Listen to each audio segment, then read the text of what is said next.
চলতি ডুরান্ড কাপের সেমিফাইনালে ইস্টবেঙ্গলের অন্যতম গুরুত্বপূর্ণ ফুটবলার পিভি বিষ্ণুকে পাবে না আন্তোনিও লোপেজ হাভাস। হ্যাঁ, এরকম একটা খবর দিয়েই শুরু করছি এই ভিডিওটা।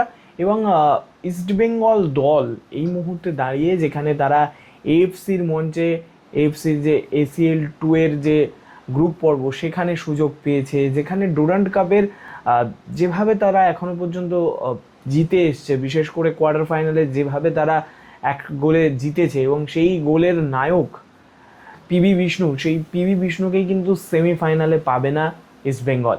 নমস্কার দর্শক বন্ধুরা, রেস স্পোর্টসের পর্দায় আপনাদের সবাইকে স্বাগতম। আমি সায়ন এবং এই ভিডিওতে কথা বলবো সেমিফাইনালে SC দিল্লি অর্থাৎ স্পোর্টিং ক্লাব দিল্লির মুখোমুখি হওয়ার আগে ইস্টবেঙ্গল দলের মোটামুটি প্রথম একাদশটা কীরকম হতে পারে সেই নিয়েই কিন্তু এই ভিডিওতে কথা বলবো। তবে যেই কথাটা বা যেই খবরটা দিয়ে আমরা শুরু করলাম আজকের ভিডিওটা, সেটা হচ্ছে পিভি বিষ্ণুর চোটের জন্য বাইরে থাকা। মোটামুটি সূত্রের খবর বলছে যে 3 সপ্তাহর জন্য কিন্তু বাইরে থাকতে হতে পারে পিভি বিষ্ণুকে। এবং এই ধরনের একটা ইনজুরি এবং এই মুহূর্তে দাঁড়িয়ে যেভাবে তিনি ইস্টবেঙ্গলের একজন কি প্লেয়ার, আক্রমণের মূল ফুটবলার হয়ে উঠছিলেন, সেরকম একজন ফুটবলারের চোট, সেটা কিন্তু অনেকটা কনসার্নের কারণ হয়ে দাঁড়াতে পারে ইস্টবেঙ্গলের ক্ষেত্রে।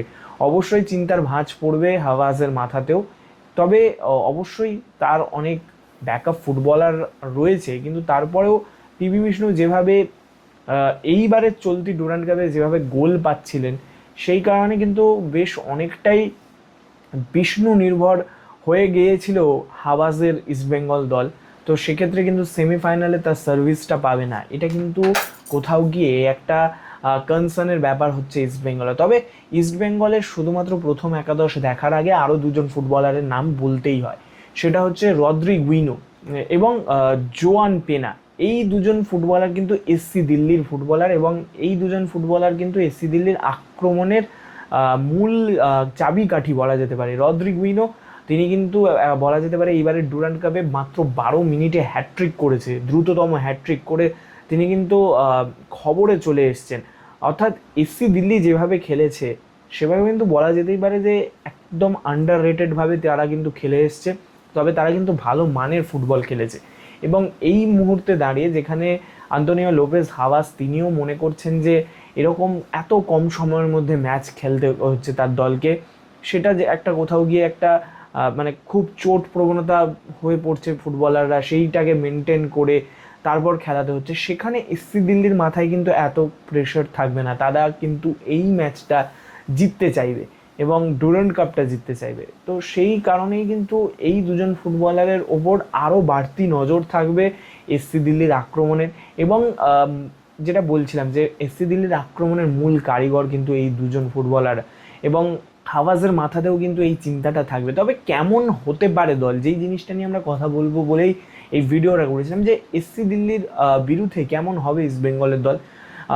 একদম সহজ কথায় যদি বলতে হয় তাহলে বলতে হবে যে AFCতে যে ম্যাচটা খেলেছিল, অর্থাৎ AFC প্রিলিমিনারি রাউন্ডে আল আরাবির বিরুদ্ধে যে ম্যাচটা ইস্টবেঙ্গল খেলেছিল, সেখানে যে মোটামুটি একাদশটা ছিল সেই একাদশটাতেই মোটামুটি ফিক্স রেখে অথবা কিছুটা পরিবর্তন করে, খুব এক্সপেরিমেন্ট নয়, কিছুটা পরিবর্তন করে কিন্তু ইস্টবেঙ্গল সেমিফাইনালে নিজেদের দল নামাতে চলেছে। এবং একদম বলা যেতেই পারে যে আগের ম্যাচে ইন্ডিয়ান আর্মির বিরুদ্ধে যেভাবে 9টা পরিবর্তন নিয়ে ইস্টবেঙ্গল নেমেছিল, সেরকম একটা এক্সপেরিমেন্টাল ম্যাচ করাবে না আন্তোনিও লোপেজ হাভাস। আন্তোনিও লোপেজ হাভাস তিনি জানেন কোন ম্যাচে কোন একাদশটা খেলাতে হয়, এবং ঠিক সেই কারণেই কিন্তু AFCর ম্যাচে যে একাদশটা, অর্থাৎ এই মুহূর্তে দাঁড়িয়ে ইস্টবেঙ্গলের পূর্ণ শক্তির দলই কিন্তু নামতে চলেছে SC দিল্লির বিরুদ্ধে। এবং এই রকম একটা ম্যাচে আমরা যদি একদম গোল লাইন থেকে বলি, সেখানে কিন্তু একদমই প্রভসোখান গিল তিনি কিন্তু শুরু করতে চলেছেন, এবং এই গোল বারের নিচে 3 কাঠির নিচে ইস্টবেঙ্গলের গোলরক্ষণের দায়িত্ব কিন্তু সামলাবেন তিনি। এরপর যদি আমরা ডিফেন্স লাইনে আসি, সেখানে কিন্তু বলতেই হবে যে আনোয়ার আলী এমন একজন ফুটবলার, তিনি ফিক্স, এবং আনোয়ার আলীর সাথে কিন্তু জুটি বাঁধবেন সন্দীপ মান্ডি। AFCর ম্যাচে তার পারফরমেন্স আমরা দেখেছি, একদম গুরুত্বপূর্ণ সময় গুরুত্বপূর্ণ মানে ম্যাচ উইনিং ট্যাকেল যাকে বলে সেটা তিনি করতে জানেন, এবং এরকম একটা ম্যাচেও যে তাকে ব্যবহার করা হবে সেটা কিন্তু বলাই যায়। এবং সেই কারণে কিন্তু ডিফেন্সে ফের একবার আনোয়ার আলীর সাথে সন্দীপ মান্ডির জুটি আমরা দেখতে চলেছি। এরপর যদি আমরা দেখি লেফট ব্যাকে ফের একবার জয় গুপ্তাকে এবং রাইট ব্যাকে হার্দিক ভাটকে। যেই defence line, Indian defence line, এবং এই ইন্ডিয়ান ডিফেন্স লাইন নিয়ে কিন্তু এফসির ম্যাচে খেলেছিল, সেই ডিফেন্স লাইনেই কিন্তু ভরসা রাখবেন আন্তোনিও লোপেস হাভাস। এবং মিডফিল্ডের দিকে গেলে সেখানেও কিন্তু খুব একটা একদমই পরিবর্তন নেই বললেই চলে, যে জিকসন সিং এবং তার সাথে কিন্তু মোহাম্মদ রশিদ। তবে এইবার যেখানটা কথা বলবো সেটা হচ্ছে আক্রমণ ভাগ, সেখানে বেশ কিছু পরিবর্তন দেখা যেতে পারে। অবশ্যই দুজন এমন বিদেশি এসসি দিল্লিতে রয়েছে, তাদের কথা আমরা বললাম, তারা যে কোনো সময় আক্রমণাত্মক ফুটবল বা যে কোনো সময় কিন্তু ইস্টবেঙ্গলের এই যে ডুরান্ড কাপ জয়ের পথে বাধা হতে পারে, সেই দিকটা কোথাও মাথায় রেখেই হয়তো আন্তোনিও লোপেস হাভাস লেফট চ্যানেলে ক্রিস ইকোনমিডিসকে দিয়ে শুরু করাতে পারেন। তবে এখানে একটা তবে রয়েছে, তবে বিপিনও শুরু করতে পারে, এই জায়গাটা নিয়ে কিছুটা হলেও ধোঁয়াশা রয়েছে। কারণ লাস্ট ম্যাচে ক্রিস খেলেছে পুরো, সেখান থেকে বিপিন পরবর্তী টাইমে এসছে, বা আমরা দেখেছি যে ডুরান্ড কাপে ডার্বি বাদ দিয়ে কিন্তু বিপিন ফার্স্ট হাফে শুরু করেনি, সেকেন্ড হাফে এসছে। তো এই জায়গাটাতে ক্রিস ইকোনমিডিস স্টার্ট করবে নাকি বিপিন স্টার্ট করবে, এইটা কোথাও একটু 50-50 চান্স রয়েছে। তবে আরেকবার কিন্তু অ্যাজ আ নাম্বার 9 জেসেন্টিকে তিনি কিন্তু ফিরতে চলেছেন, এবং তার সাথে সাথে যেহেতু বিষ্ণু নেই সে কারণে কিন্তু এডমুন্ড খেলবে এবার রাইট চ্যানেলে।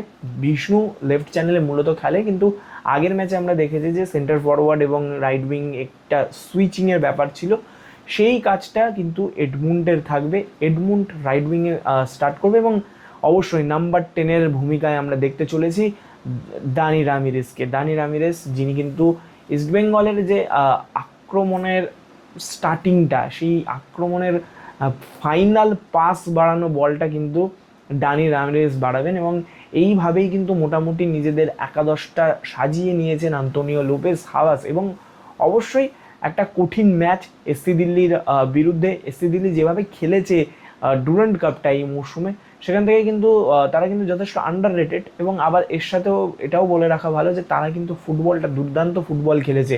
এবং মোহনবাগান, ইস্টবেঙ্গলের মতো দলের সামনে এখন যেহেতু ইস্টবেঙ্গল তাদের সামনে সেমিফাইনাল, এই দলটা কিন্তু জবাব দেওয়ার ক্ষমতা রাখে। এবং আপনারা যদি দেখেন যে 4টে দল সেমিফাইনালে উঠেছে, নর্থ ইস্ট, মোহনবাগান, ইস্টবেঙ্গল এবং তার সাথে সাথে এসসি দিল্লি, এই 4টে দলই কিন্তু একদম এই মুহূর্তে দাঁড়িয়ে ইন্ডিয়ান ফুটবলের 4টে দলই কিন্তু নিজেদের পিক ফুটবলটা খেলছে।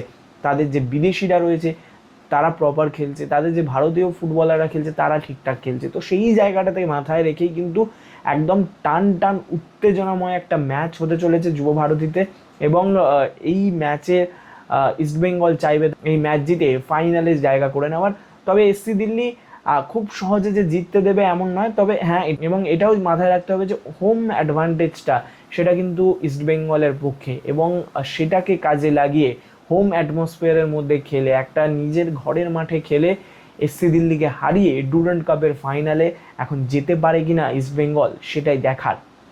আপনারা জানান প্রথম একাদশে কীরকম কী পরিবর্তন হতে পারে, আপনাদের মতামত আপনারা কমেন্ট বক্সে জানাতে পারেন। এবং অবশ্যই জানান কোন পয়েন্টটা আমি বলতে মিস করলাম, আপনাদের কোন পয়েন্টটা মিস হচ্ছে, বা প্রথম একাদশে কোন ফুটবলারের জায়গায় কোন ফুটবলার আসবে সেটা কিন্তু আপনারা জানাতে পারেন কমেন্ট বক্সে। আমি সায়ন প্রামাণিক, রে স্পোর্টস।